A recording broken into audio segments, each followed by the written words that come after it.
I'm strong in faith. Faith can move mountains. Radio Maria 91.3 FM. The voice of truth. All right, good afternoon, Abuja. How are you doing today? It's your girl, Bella Ann Ndubuisi, and on your favorite program right here on Radio Maria 91.3 FM, Active Citizens. I want to ask how everybody's doing. I mean, I can't hear your thoughts, but I want to hope and imagine that you had a pleasant week today and that your weekend is ending on a good note. It was a pretty busy week for me, actually, even though we had the Monday, Tuesday holiday, which I completely appreciated.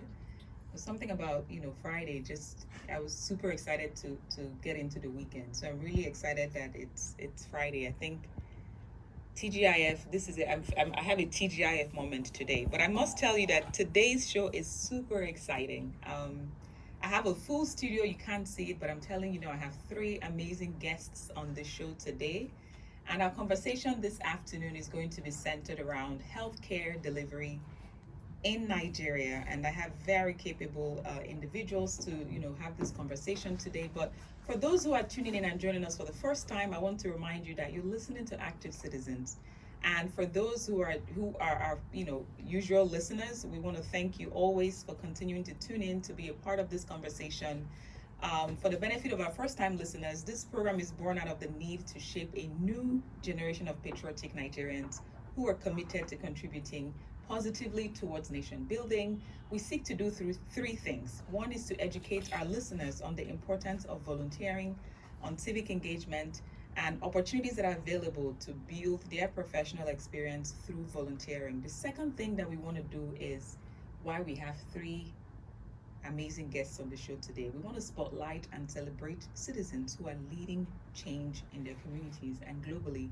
And last but not the least, we hope that this show would inspire a new generation of active citizens who would influence positive change in their communities. That's what we seek to do every 4 p.m. when we come here on Friday.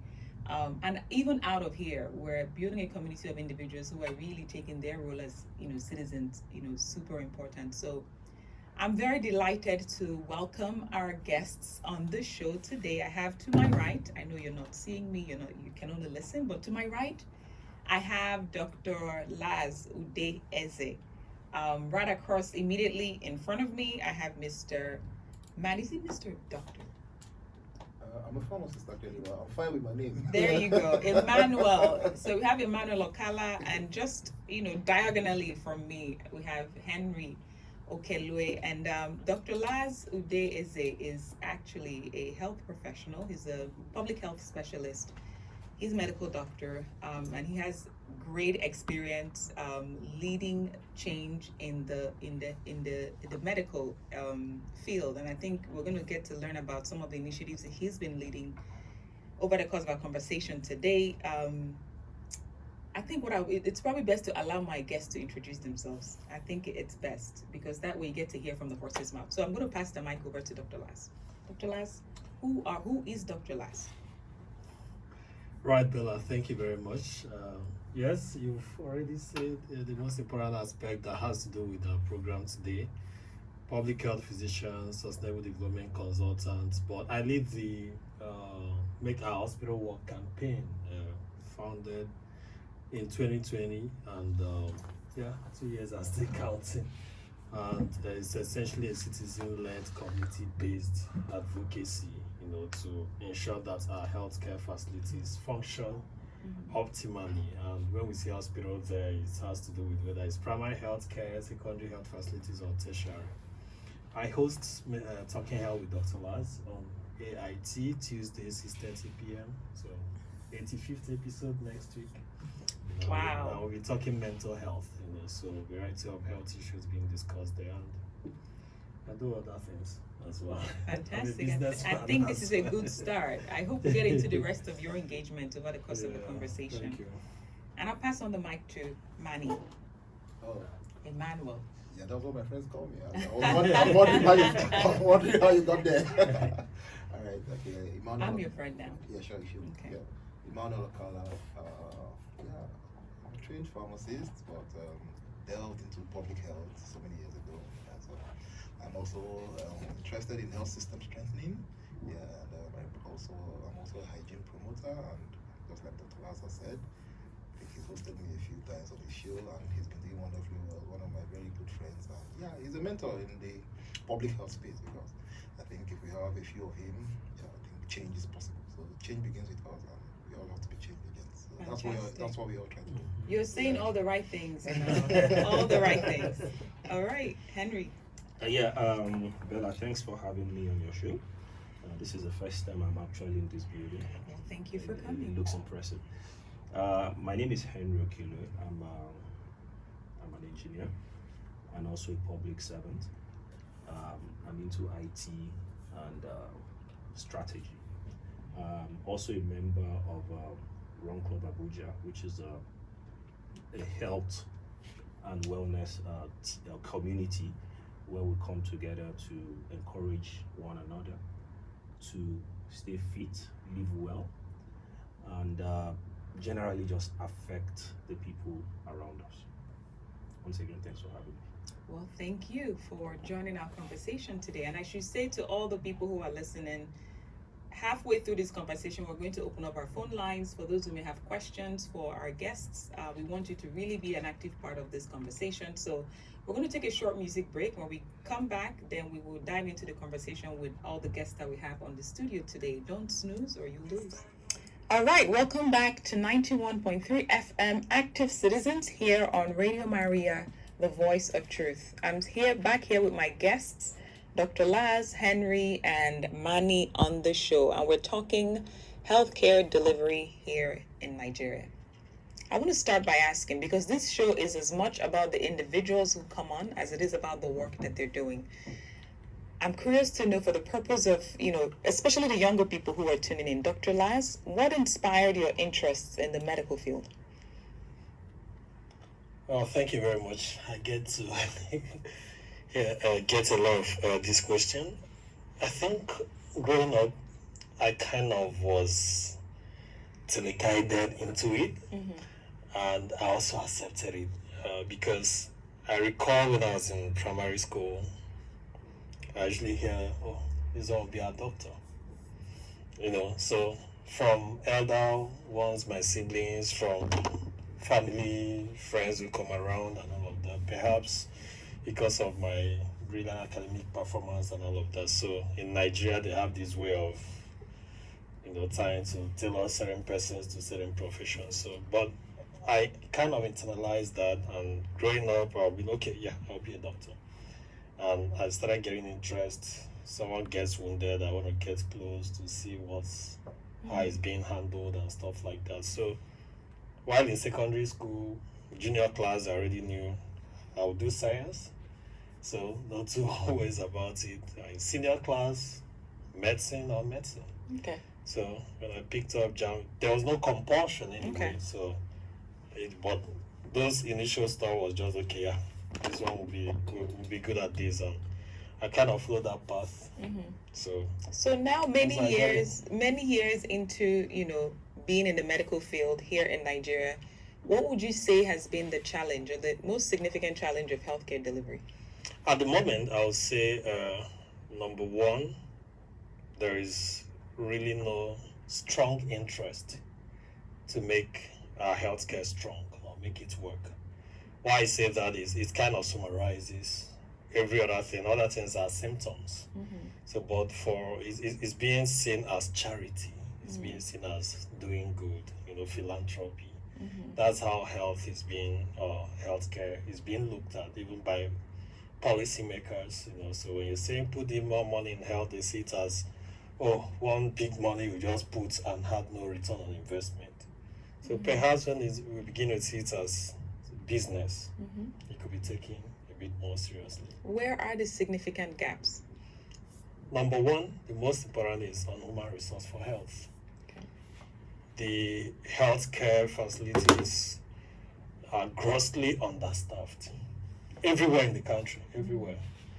And the predominant number of health facilities are owned by government, whether it's primary healthcare, general hospitals, So yes, there is the private sector, which is also strong, but not as much affordable as government facilities. So we have very huge gap in human resource. That's the biggest. Okay. I usually emphasize it because the policymakers, a lot of persons, if you ask them first, they'll think infrastructure. Is it looking beautiful or is it looking bad? Next, they talk equipment. Yes, all those are fantastic.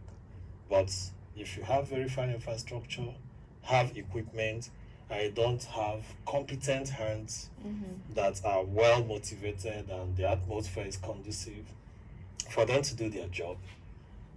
Those infrastructure will get bad, rats and cockroaches will take over, like we saw in many NGG primary healthcare facilities. After cutting ribbons, you go there a year later, you want to cry.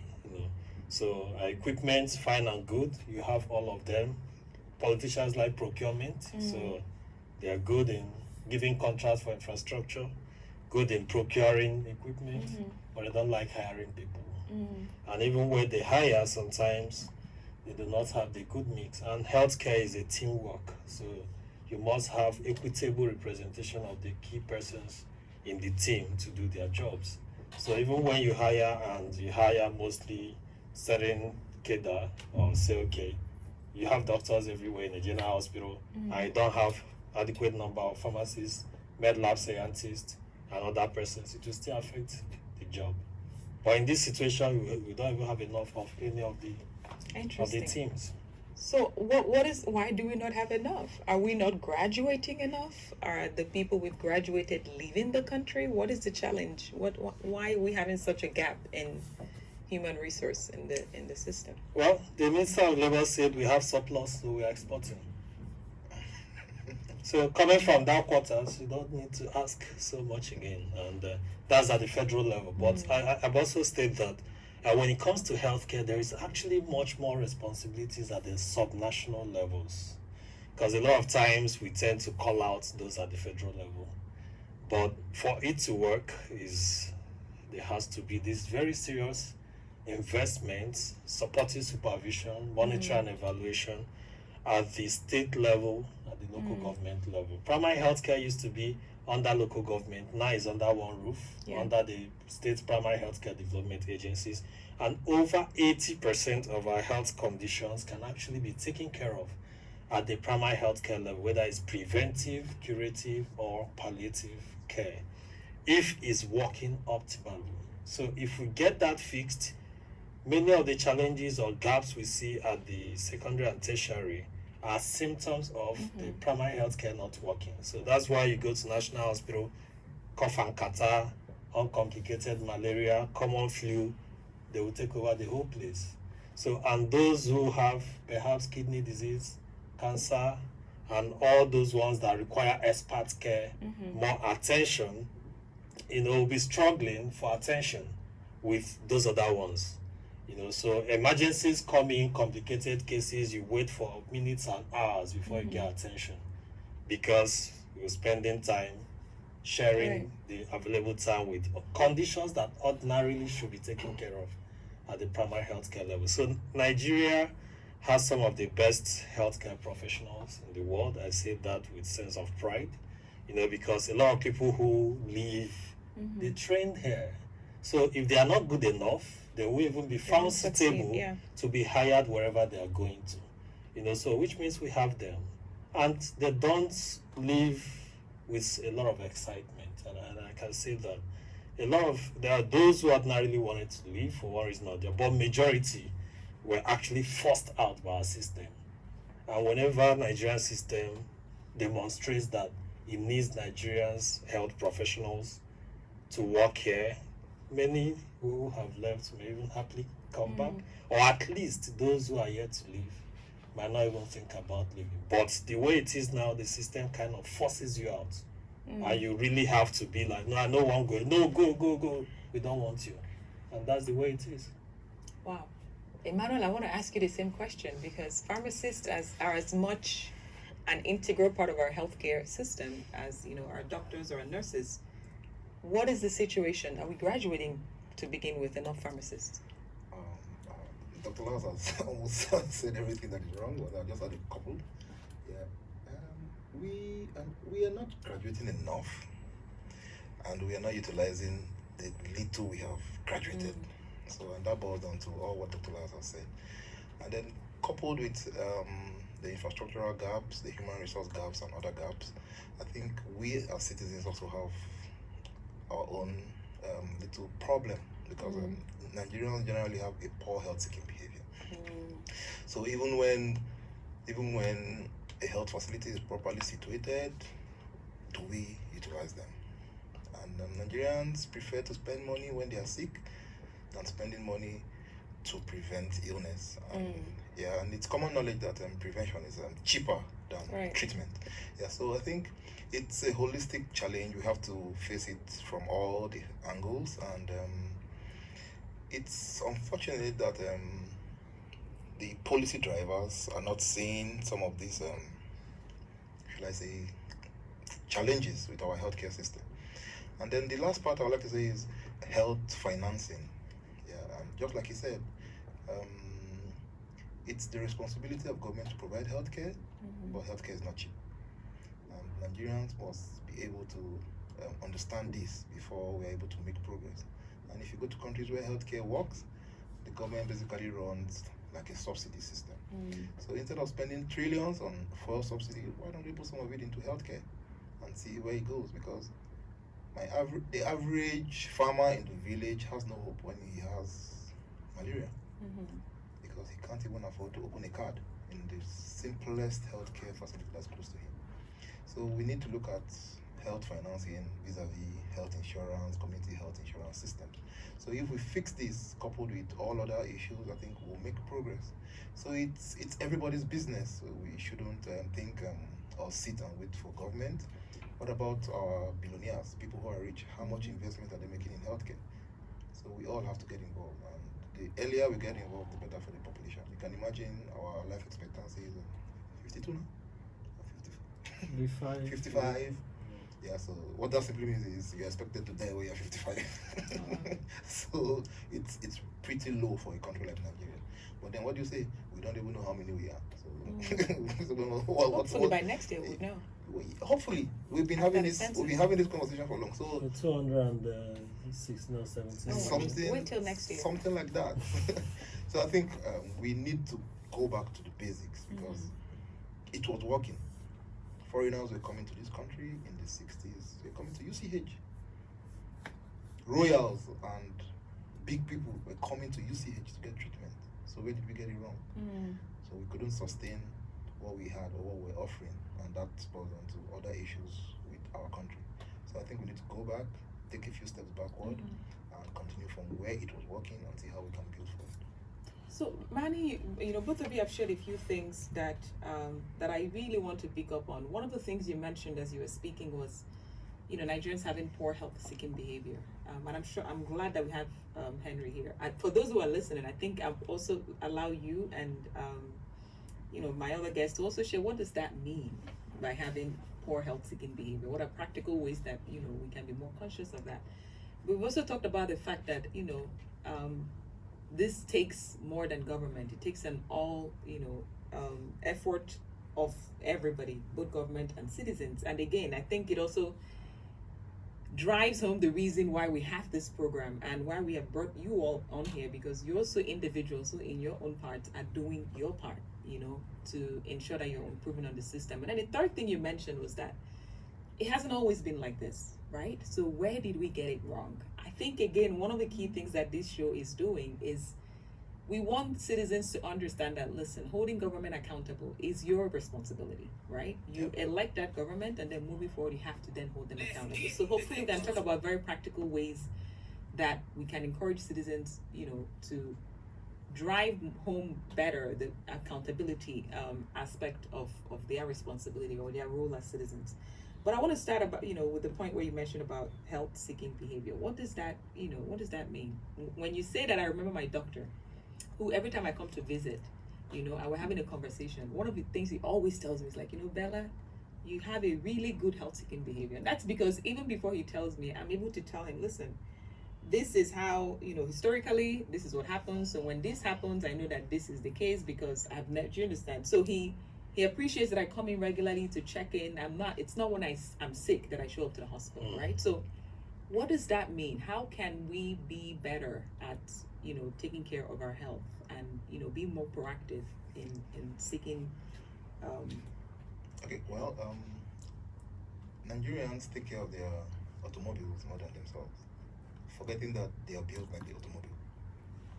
That's right. Yeah, so we are machines, whether we like it or not. We have joints, we have nuts in our system, and wear and tear comes in. So it's important for you to check how your system is doing, how your machine is doing. You don't wait for it to break down. Yeah, so Nigerians actually need to inculcate the habit of checking up your body at least twice a year. And that doesn't cost you as much as a plate of nkwobi that you eat every Friday. Yeah, it won't cost you that much. So these are the issues. Nigerians need to understand that we are a machine and we need to check up our system to avoid total breakdown. Yeah, so like I said, prevention is far more cheaper than treatment. And so the moment Nigerians do this, first of all, it makes you a better person. It reduces the pressure on the healthcare system, because when you go check yourself up, it's less strain on the healthcare professional than when you're sick, because that means they have to check on you more frequently. So we need to form this habit of checking up our systems, and that could help you prevent a lot. It could help you prevent a lot because there are danger signs, and when you see the danger signs, you avoid the danger. So I think Nigerians really need to do this and stop thinking that checking up yourself is more expensive than a plate of nkwobi that you eat on Friday. That's right. I think this is a perfect place to bring in the founder of the Run Club Abuja. Mr. Henry, you run 5K, 10K, 15K, 20K, 21K, you're a runner. Why did you start the Run Club? And how does this tie into the conversation around good health-seeking behavior? And, why Run Club? Okay, thank you very much. When you begin to get to 40 and cross over 40, funny things begin to happen to you, and you need to do extra things to keep you at that level of wellness and fitness you were in your 30s. During the COVID, we started Run Club just as the COVID began to ease off. But I started running because I used to pride myself that my metabolism is so fast that I eat, it digests very quickly. But the moment I turned 40, things began to change. The metabolism wasn't and I began to grow a pot belly here and there, and I didn't like it, probably because I'm a skinny guy naturally, and the pot belly won't look good on me. So I also have a friend who is a runner. So she has been encouraging me to run, but I've been like, look, why should I? But when that pot belly came, I knew it was time. So I hit the road and gradually started. And by the time COVID came, it had become part of me. When the lockdown happened, I weren't going anywhere and everybody was bored. So I went on Twitter and was like, how about we do 5 kilometers every day for the duration of this lockdown? Oh, people came out like, yeah, that would be nice, we'll share it. And so we started. We completed the first 30 days, and then the government extended the lockdown. And we're like, okay, now everybody can go run. I couldn't keep up with. So we continued running, and then the second lockdown ended. And at that point, I was like, people are interested in a community where they are kept accountable for their own good. How about I join that kind of community? So I went about looking for a run club to join in Abuja. In fact, I got in touch with Nike that you guys don't have a run club in Abuja, but you have run clubs in other cities. How do we set that up here? Till this day, they did not respond, which is fine. It was motivation for me, like, why do I need them? Why not just do yours? I looked for other run clubs in Abuja. I couldn't find any that was active. So I'm like, we can start one. People have shown on Twitter that they're interested. How about I just bring them together and we begin to do it more often in person? So that's how we started. Went on Twitter, who would be interested in joining a run club? And people were sending me DMs. I'm like, okay, good, let's start. So we picked a Saturday, picked Jabi Boat Club, and I think Ima was there on that first day. Picked Jabi Boat Club, and about 12 of us showed up that first day. We ran, and it felt good. So we did it the next Saturday. It felt good. And as people were coming, they were bringing friends. So we started growing, and we got to a point that we knew this was going to stay. I think within the first 6 months, more and more people, by then we had grown up to about 40. And people with different opinions and different ideas started joining. Ideas that we now used to make the community stronger. And I'm tempted to jump into why we began to do some other things, because running now became a given. We all began to run. We started doing marathons. We do marathons every quarter. We do a half marathon every quarter. We do 10 miles every quarter. Every Saturday we do 10 kilometers and 5 kilometers every Wednesday. So we had become runners and walkers, because we had people who still needed some time to catch up. Then the ideas that joined now, and personally, I'm someone who believes in community a lot. I'm one person who believes this country has given me so much, and at some point I will need to give back some of it. And I met people who also share the same opinion about their country, about their community, and we decided, why not begin to give back from here? Right. We have people who have the wherewithal, we have people who have the interest. Why not begin to? So we got to our first year anniversary, because we started July 11th. So every July 11th we celebrate an anniversary. So we are 2 now. So we decided we are going to organize a half marathon to celebrate our first anniversary. Then someone said, why not let's make it a charity event? Why not? Which is fine. I love that. So what should we do? So Fali, I think you know her, and Buchi came up with the idea, why not let's support? There is a slum somewhere in Asoko. Why not let's support them? They are trying to do certain things. Let's support us. Let's go ahead. And we're able to raise a little over 2 million. That's amazing. And built them a classroom. It's kids in primary school. There was no chance of them getting an education, because their parents don't really, they might be interested, but they don't have what it takes. And the people running the school have been running it out of pocket, but at some point they'll get overwhelmed. And they needed classrooms. They needed people to come to their aid. So we built them a very big classroom, equipped with the furniture, everything. Then they had a computer lab that had very old computers. So they decided, okay, we will not just build a classroom, because the whole point of this is to give these kids the kind of education they would have gotten if their parents were wealthy. So we equipped the computer lab. We bought new computers, equipped the computer lab, and presented it to them. And we know somewhere down the line what we have done will come back in some way. Right. To help the community. And after we did that, it felt really good. And we decided, you know what? We will add this to the whole essence of this community. We won't just be runners.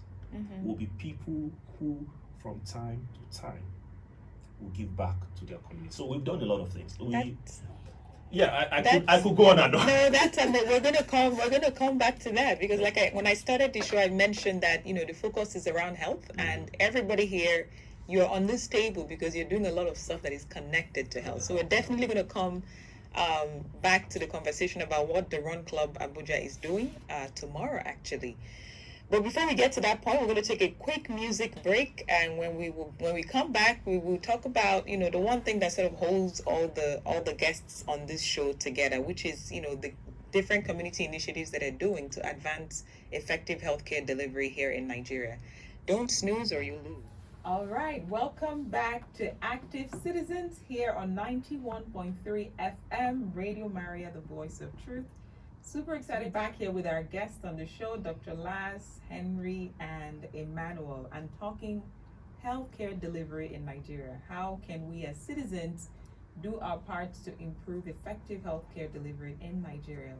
We've had a chance to listen to this gentleman talk a bit about their work. I think now we're going to be transitioning the conversation to talk about the parts of their work that could actually involve you, the listeners. Dr. Lazz spoke earlier when he was introducing himself. He mentioned that he is the convener of Make Our Hospital Work campaign. Yeah. Dr. Lazz, can you tell us a bit about this? And for those who are listening, perhaps talk. I had a chance to, join a conversation that the campaign had a few weeks ago, where you were talking about some of the successes that you've recorded. So tell us what inspired this idea. What are some of the successes you've recorded? And for those who are listening in, how can they tune in? How can they, become a part of this campaign? Yes, thank you very much. Like the Rock Club, COVID-19 also played a part in starting this. During the lockdown, my birthday was April. So in 2020 on my birthday, I was like, COVID everywhere, lockdown, the world. I was kind of panicky because I've been involved in health system strengthening advocacy and also some interventions that is meant to make our hospitals work. And when COVID came and we saw how even in advanced countries where you have a stronger health system, how things were going down, we're like, who? Nigeria. Are we going to come out of this?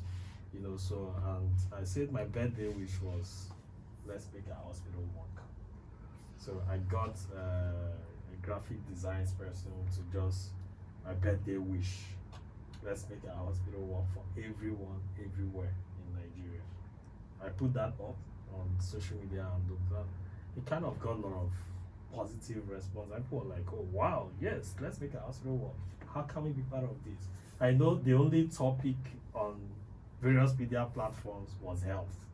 So whether you're talking politics related to health, everything because of COVID-19, so we started talking and a lot of persons, okay, yeah, we could take this further. And that was how on June 15, 2020, we launched it. We said, okay, make a hospital work conference. So, and as at that time, close to 400 persons had signed up. Some persons in the ICT, so it's a citizen-led stuff, diverse backgrounds. We have ICT team, they developed a website using their money, people signed up and everybody just got in. So of course after COVID people got busier and all of that, and the activities kind of reduced, but the way it's structured is we have over 1,000 persons right now across all the 36 states, and part of the campaign is done at community level. So at your community you identify that you want to do this is advocacy. So it doesn't mean that it's the group that necessarily has to make the hospital work. But the group are persons who want to see the hospital to work. And they begin to make efforts, get themselves informed, begin to harness community resources and also reach out to other persons at the local, at the state, and as the case may be, to ensure that everybody plays their part, like Emmanuel said. We all have responsibilities for health. For instance, primary health care is designed on the principle of community ownership and participation. So whether it's the state or federal or whoever, or a church or a mosque, whoever builds and donates a primary health care facility, from the point it starts working is owned by the community. So whatever is happening there, the community should be interested. And our policies kind of enable that. So what the campaign is doing is make people understand these responsibilities, make the communities understand their powers. Communities have powers, they don't know about it, and that's why many of them are not doing anything. So they keep blaming the government. They have a roof, maybe there's a windstorm that blew off a roof, and we went to a particular community in Ebonyi State, and half of the roof was out, and they did not even know that they could fix it. They were scared. They're like, oh, this is a government thing. We don't know if we touch it now, whether they will come and say, who authorized you, that kind of thing. We opened the World Health Systems policy of the government of Nigeria and read section 2.22, where you have village health committee composition and their responsibilities. Even the National Health Act 2014, section 2, outlined the health systems. And 2F is on community health committees, village health committees, ward health committees. You know, so there are legal framework and the responsibilities are well defined. So we even start from that point of information, let people understand this. So using the community structures, the town union, the village union, because every community has that. Let them form a health committee. That's the starting point. Health committee is recognized by our laws and it's something that should be. So health committee is like the Ministry of Health at the community level. So if they set up that, that's the starting, that's the first sign that that community or that village is interested in health. So from there, other things begins. The committee that will be the coordination platform for every effort. And what is important is the NGO comes, they do their stuff and they go. Any other person comes, they do their stuff, those are ad hoc. But for it to be sustainable, when you have that, because every time there's always a village chairman or a community leadership, whether it's interim, whether it's caretaker, but there's no vacuum there. So that structure has to be there. And that's where we want citizens to be a part of this, and they begin from there. So next step is now identifying their health facility, what are the gaps? And we have a questionnaire or a checklist that we prepared, that we make available. You use it, go to your health facility, this one, is it here or not? And many people don't even know what should be there and what should not be there. Of course, not everyone has, they are not all health experts, but that's why the campaign is there, to provide these resources, you know, and make them available. And you have health professionals who volunteer to provide guidance, things that if you come and meet me as Lazz, I'll charge you for consultancy, you know, but as make our hospital work and get interested, because we know that it's part of the overall goal for active citizenship towards contributing to healthcare. So this is basically a campaign that empowers citizens to take ownership of their health systems at the primary level, and take responsibility of taking care of it, holding government accountable for when it's working and when it's not, or from when it's not working, and basically holding themselves accountable as well. I mentioned when we came back that we're opening up the phone lines, and then I forgot to announce our numbers. So the number to call in is 081-084-475-18. 081-084-475-18. You can call, send us an SMS or WhatsApp message on 081-084-475-18. Now, Henry, so a lot of what Dr. Lazz mentioned earlier, I feel like it's something that the Run Club Abuja is already, working towards doing, at this point. You mentioned earlier the first charity event that you used your organization to raise money for, and now I know that tomorrow you have another marathon or charity, no, not charity run. You have a charity half marathon. Charity half marathon coming up, and it's not just people running for fun. This is actually people who are running for a cause. Can you tell us a little bit about that cause and why you actually decided to invest in this particular cause? Okay, so let me start from why we did it, and then move to the other part of the. So after we finished crowdsourcing for education, we decided this year, let's channel our attention to somewhere else, and everybody agreed healthcare, because like Okala will say, it's cheaper to prevent illness than to treat it. If the primary healthcare system is strong, then we probably won't have the level of issues we have health-wise in our communities. And I also have had some kind of relationship with the MPHCDA, and I understand the kind of things they want to do. I have seen pictures of primary healthcare centers. Some of them look really bad. And so when the community agreed to invest in healthcare, it kind of clicked a lot of other things, checked a lot of boxes around things we have seen. So the community now mandated me and Emmanuel to identify which primary healthcare center we need to help. So we went around Abuja. We saw a number of primary healthcare centers. Some are in good shape, others are in very bad shape. So we picked the one. So we looked at a number of things. Emmanuel is an expert in health. He told me certain things like, oh, if a disease outbreak starts in Abuja, it is starting from this community. If XYZ is going to happen, it's that community. So we weighed all of that and decided, okay, let's go see those communities that fit into the scariest of the things that you mentioned. So we went around, saw a couple of them. We went PHCs where the ward, a patient is sitting in the ward, is lying on the bed in the ward. The room is hot because the ceiling is no longer there. And in my head, the heat from the roof will kill this guy. So this guy is trying to get well, but you guys are trying to kill him. Under extreme circumstances. So we went into the delivery room. I didn't feel like it wasn't like a place. It wasn't a place I would want to eat in. Talk less of bringing a life to, we looked at a lot of things. There were certain places where they needed electricity, it wasn't there. There are certain places that look so dilapidated.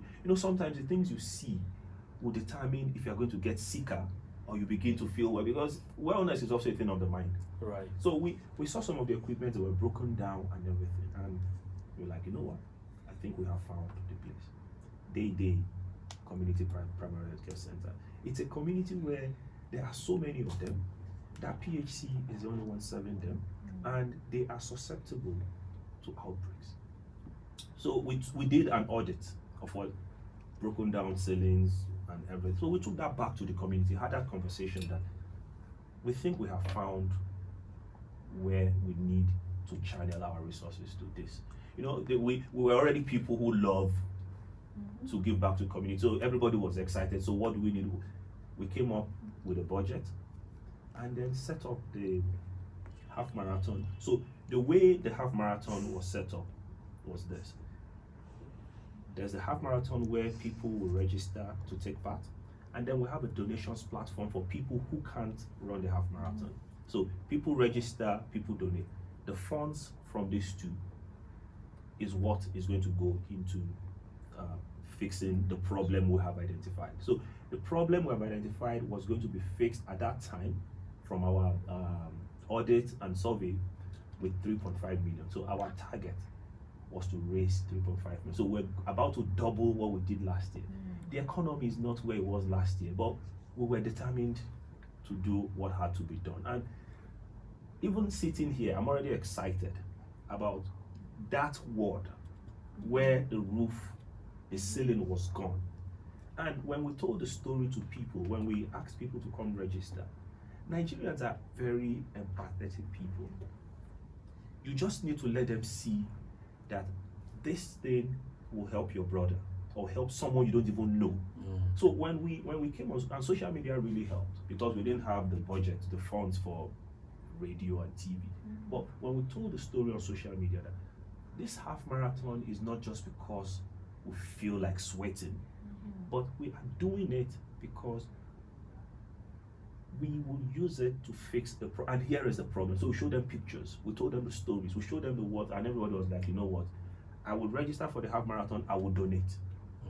So people were registering and donating, and we were expecting about 100 people.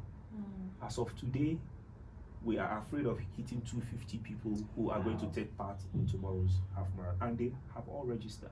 Amazing. So that's where we are. Tomorrow we are really excited. The people will come, they will run, and just to appreciate them, we made very beautiful medals. So if you finish the run, you get a fantastic medal you can show off to anybody. But at the end of the day, you fix a primary health care center. That's right. That's right. That's the Very best cool. part. And for those who are listening, I mean, when they say you get a medal, it's a real medal. You can actually hang it in your wall in your room. You can you can share it with people, and it's almost like a prize. You look at that and you remember that you were part of an activity that helped to change the lives of real human beings in Dede community. Henry, how do people sign up for this run? I don't think we would. I don't think it's safe to have Oh, more is people it so? signing off Well, because actually, how can people donate? okay, So so what are the platforms for those Yeah, who are so- listening and would like to, donate their widow's mite or widower's mite to this engagement? yes, to donate. I think I should let Emmanuel talk about the donating part, Okay. the platform for donating. Yeah, okay. Just like you said, we have a giving.ng link Okay. that we direct the donation for the charity rehabilitation of Deidi Memorial Healthcare Center. Yeah, so I don't know how it's going to be possible. Maybe you can share. Actually, what you can do is drop- to share your social media. I imagine it's connected to your social media handle, Yeah, so right? you So can maybe find share it. the social media. Yeah. But even before then, And if they go, we have a website, runclubabuja.com, and there's a link to the half marathon. Okay. So when you click it, you will see a button that says I want to donate. Okay. If you also come to our social medias, Run Club Abuja, Facebook, Twitter, Instagram, you would also see information Okay. on how to anything. So people have donated #1. That #1 will actually go a long way in buying a nail. So widows might, whatever you have, please come forward. All right. We have a caller on the line. Hello. Good afternoon. Please tell us your name and where you're calling us from today. Yeah, my name is Dr. Isuaja Chuguka. I'm a clinical pathologist Okay. calling from Lagos. All right. We're excited to get a call from Lagos. Yeah. So I want to congratulate Dr. Lazz and his team on what they are doing. Most importantly, on the Make Our Hospital Work crusade that they are embarking on. I'm a witness to most of his team's eagerness and function to make our hospitals work. And I want to say this. I want to say that it is better. I want to use this platform to emphasize this and also lend my voice to their quest for a better healthcare in the country. It is better to operate a one-room health facility with optimal functionality than a health village with zero function. Having said this, I want to inform them as well that talking from experience,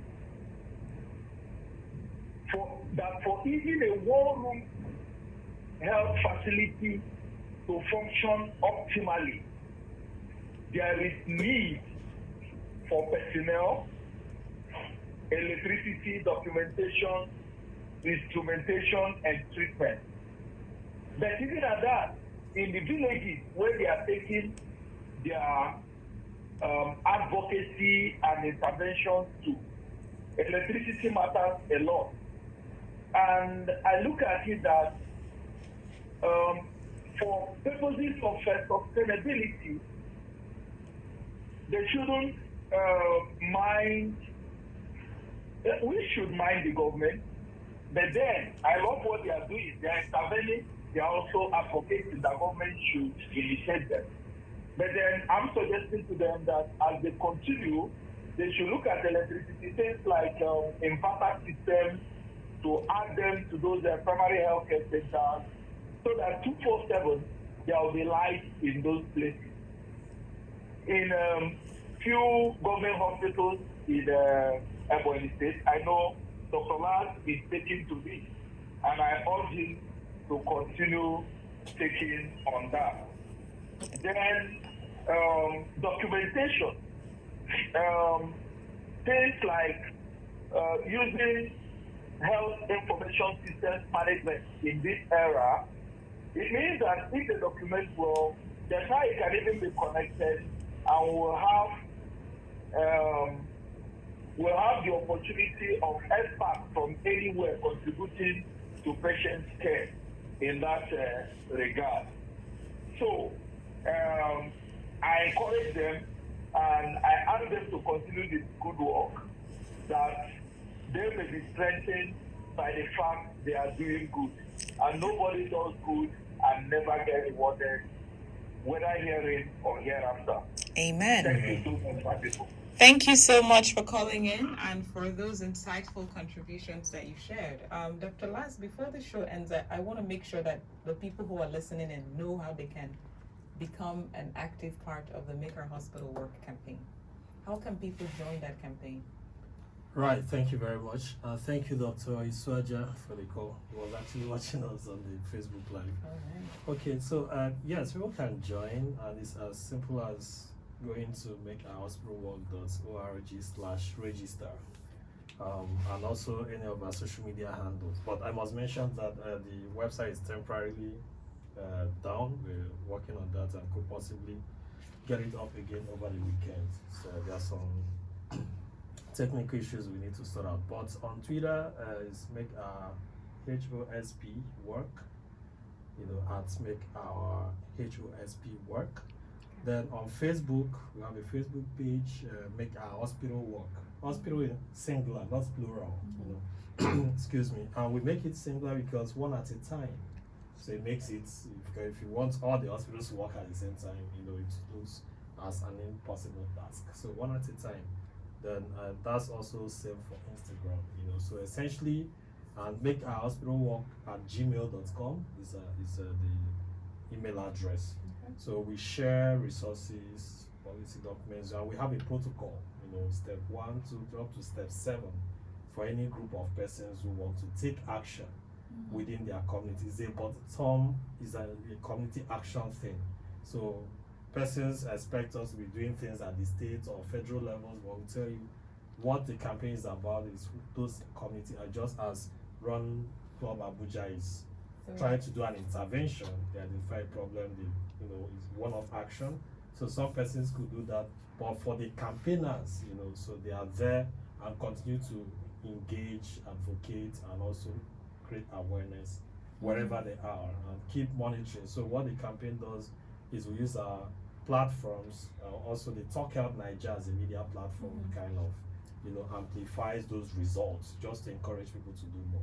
What are practical ways, and this is, for you as well, Manny, what are practical ways that citizens can hold their local leadership responsible when the healthcare system in their locality don't work? What can they do? I mean, can they actually do anything?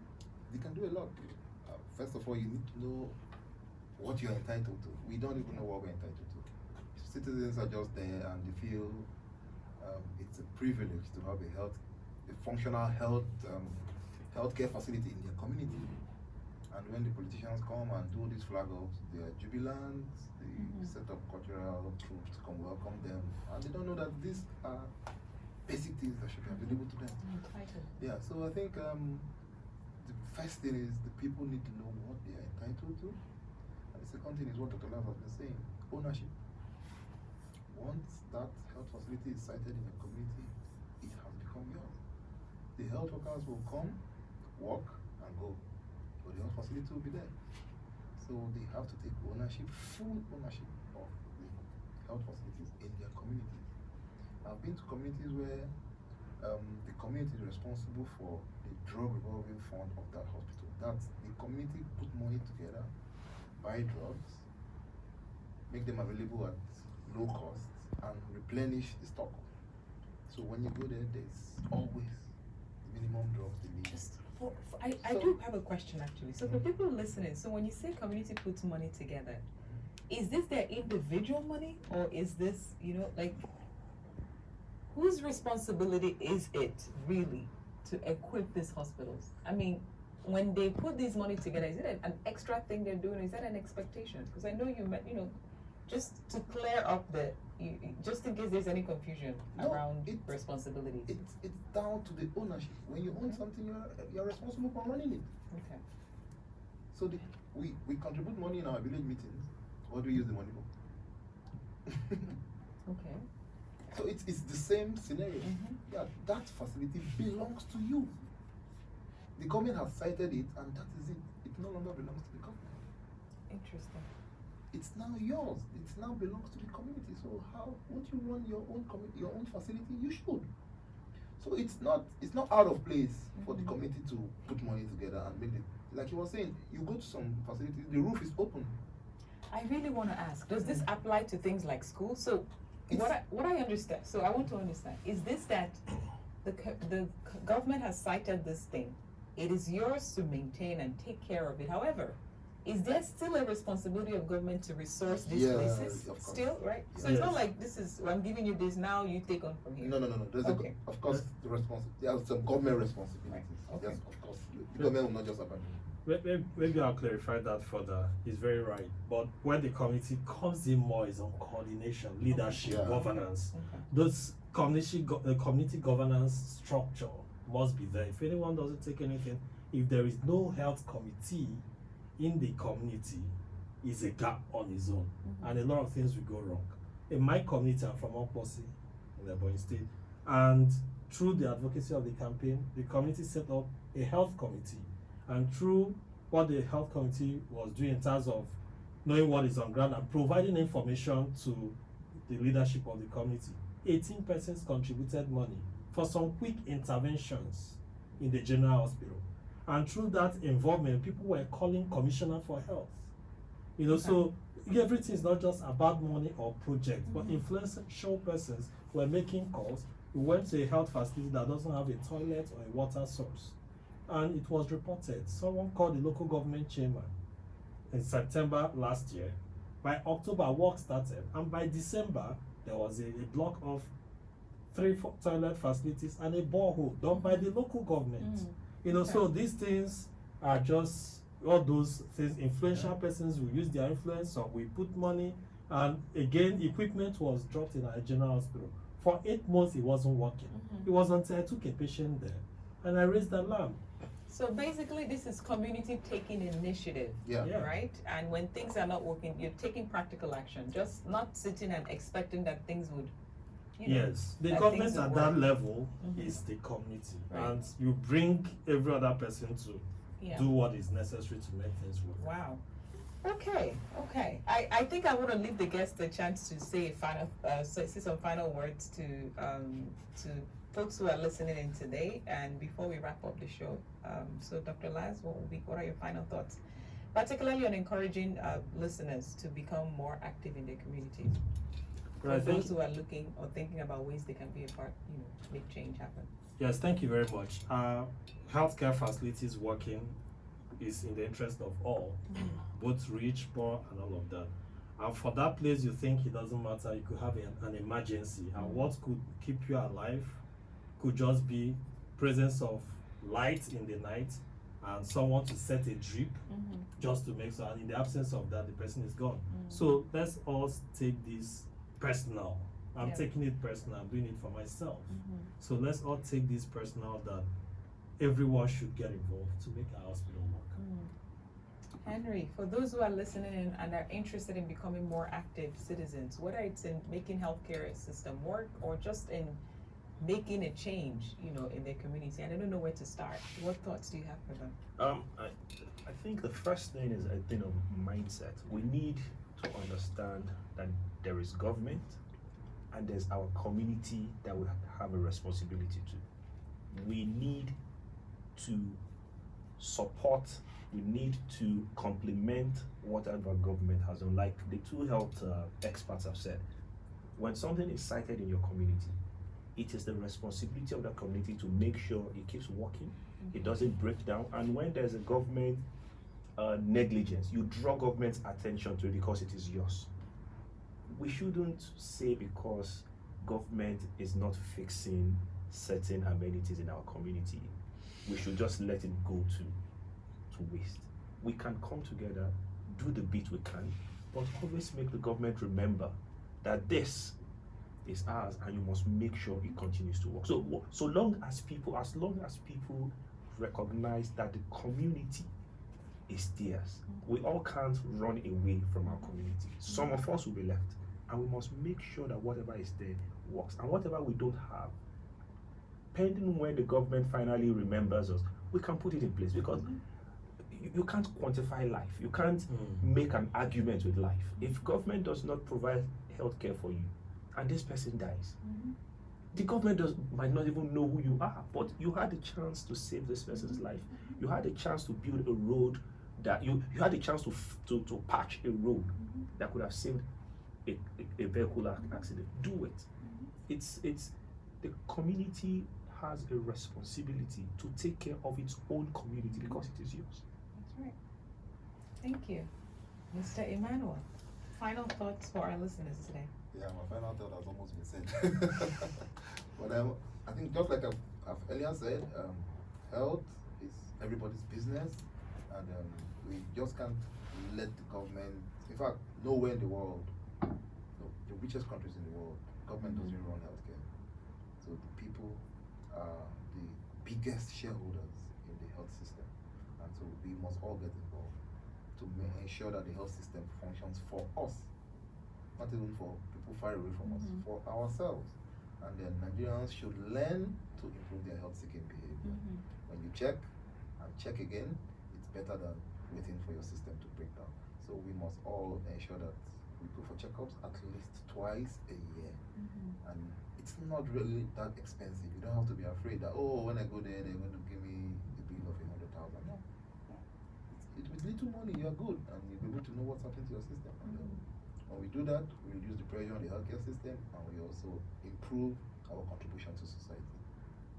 Well, that's where we draw the curtains for today, and I want to thank my guests, Dr. Lazz, Henry, and Emmanuel, for joining the call today. For those of you who are listening in, there's a lot of things that government has its responsibilities, so do citizens, and there's a lot we expect government to do. But as you've heard from my guests today, there's a lot that we too as citizens can do and should do. And that's one of the things that we try to promote through this program. But one of the things I want to leave you with is something that our guests have really emphasized today, which is good health-seeking behavior, right? Health is wealth, they say. That's one thing that, you have. It's your responsibility to take care of your health. And the earlier you start to engage in activities that allow you to have a longer or, better life, the better for you. But until I come your way again this time, or not this time actually, 4 p.m. Friday, I want to thank you for tuning in. For our new listeners, I hope you enjoyed the call today. For our old listeners, we want to thank you for constantly staying with us. I'll be back here again Thursday, 4 p.m. Feel free to check out we actually just set up our social media handles finally, because you've been asking. So feel free to join and continue the conversation at _active-citizens, and that's both on Twitter and on social media. Enjoy the rest of your Friday and have an excellent weekend. This is Bella Ann Ndubuisi signing off from the Office of the Citizens. Good afternoon.